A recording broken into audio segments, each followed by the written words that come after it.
Hello everyone, welcome to this channel. আজকের 5:30টার GK ক্লাসে আমি তোমাদের সবাইকে স্বাগত জানাই। রোজকার মতন আজও আমি তোমাদের সাথে কিছু গুরুত্বপূর্ণ জিকে প্রশ্ন আলোচনা করব, যেগুলো তোমাদের আপকামিং যে সমস্ত কম্পিটিটিভ এক্সামস হতে চলেছে, রেলের গ্রুপ ডি, এনটিপিসি, এছাড়া অন্যান্য যে সমস্ত পরীক্ষা হতে চলেছে, সমস্ত পরীক্ষার জন্য খুবই ইম্পর্ট্যান্ট। তাই শেষ পর্যন্ত দেখো এবং চ্যানেলটিকে অবশ্যই সাবস্ক্রাইব করো। প্রথম প্রশ্ন, নরমপন্থী রাজনীতি সোডা জলের উচ্ছ্বাস, মানে নরমপন্থী চরমপন্থী বলা হতো, তো নরমপন্থী হচ্ছে রাজনীতি সোডা জলের উচ্ছ্বাস। এই উক্তিটি কে করেছিলেন? অপশান দেখো কি কি রয়েছে। সঠিক উত্তর অপশন সি, বিপিন চন্দ্র পাল। বাংলার লাল বাল পাল বলা হতো, তো বিপিন চন্দ্র পাল যিনি এই উক্তিটি করেছিলেন, নরমপন্থী হচ্ছে রাজনীতি সোডা জলের এক প্রকারের উচ্ছ্বাস। ঠিক আছে, পরের প্রশ্ন, শাসন কার্যের সুবিধার জন্য, মানে শাসন যাতে করতে সুবিধা হয় বা শাসন কার্যে ওনার সুবিধার জন্য সমগ্র রাজ্যকে, টোটাল রাজ্যটিকে শেরশাহ, সম্রাট শেরশাহ কটি ভাগে ভাগ করেছিলেন? সঠিক উত্তর হবে অপশন সি, 47, মানে 47টি ভাগে। পুরো রাজ্যটিকে উনি শাসন কার্যের সুবিধার জন্য, মানে যাতে শাসন করতে সুবিধা হয়, ছোট ছোট ভাগে 47টি ভাগে ভাগ করেছিলেন। পরের প্রশ্ন, অধরা রাষ্ট্রী স্পটেড বিড়াল কোথায় দেখা গেছে? অধরা রাষ্ট্রী স্পটেড বিড়াল, এটা এক প্রকারের বিড়াল, যেটাকে কোথায় দেখা গেছে? দেখো অপশান কি কি রয়েছে, কোন রাজ্যে বা কোথায়, একই প্রশ্ন। ঠিক আছে, উত্তর হচ্ছে অপশান সি, ওয়েস্ট বেঙ্গলে। ওয়েস্ট বেঙ্গলে কোথায় দেখা গেছে না, পুরুলিয়া জেলাতে, পুরুলিয়া জেলার জঙ্গলে, বনাভূমিতে দেখা গেছে অধরা রাষ্ট্রী স্পটেড বিড়াল, যেটা ওয়েস্ট বেঙ্গলের পুরুলিয়া জেলাতে দেখা গেছে। পরের প্রশ্ন, কোনটি ভারতের সম্পূর্ণ সাক্ষর জেলা, মানে যেটা হচ্ছে তোমার শিক্ষিতের হার বেশি বা সম্পূর্ণ শিক্ষিত রয়েছে, এটাই বলতে চাইছে, মানে সম্পূর্ণ সাক্ষরতার হারটা বোঝাচ্ছে। উত্তর হচ্ছে অপশন বি, সার্চিপ। সার্চিপ জেলা কোন রাজ্যে? মিজোরাম।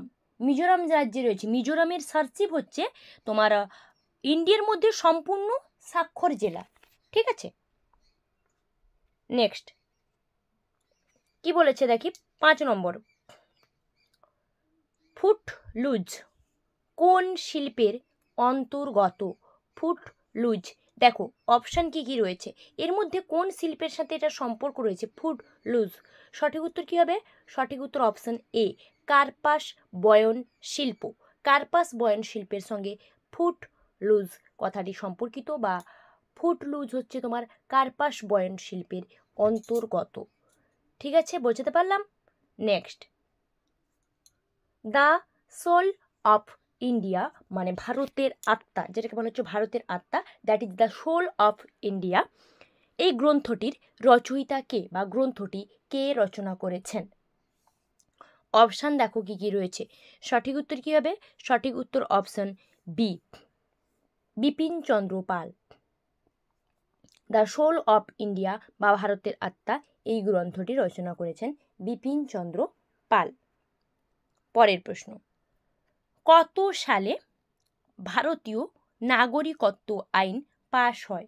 ভারতীয় যে নাগরিকত্ব আইন রয়েছে সেটা কত সালে পাস হয়?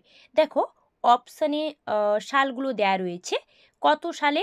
সঠিক উত্তর অপশান এ, 1955, 1955, 1955 সালে ভারতীয় নাগরিকত্ব আইন পাশ হয়, 1955-তে। ঠিক আছে, চলো পরের প্রশ্ন, কোন নদীর ওপর সালাল জলবিদ্যুৎ কেন্দ্র অবস্থিত? কোন নদীর উপর সালাল জলবিদ্যুৎ কেন্দ্র অবস্থিত? অপশান দেখো কি কি রয়েছে। সালাল জলবিদ্যুৎ কেন্দ্র কোন নদীতে রয়েছে? সঠিক উত্তর কি হবে? সঠিক উত্তর হবে অপশান এ, চেনাব নদীতে। সালাল জলবিদ্যুৎ কেন্দ্র যেটা চেনাব নদীতে রয়েছে। নেক্সট, ভারতের সংবিধানের কোন ধারায় রাজ্যপালের হাতে রাজ্য পরিচালনার ক্ষমতা রয়েছে? রাজ্য পরিচালনা বলতে বলতো রাজ্যের শাসন কার্য পরিচালনার ক্ষমতা এটা। ঠিক আছে, সঠিক উত্তর হবে অপশান এ। 154 নম্বর ধারার প্রথম পার্টে রয়েছে, মানে রাজ্যপালের হাতে রাজ্যের শাসন কার্য পরিচালনা। এখানে রাজ্য পরিচালনা বলতে রাজ্যের শাসন কার্য পরিচালনার ক্ষমতা।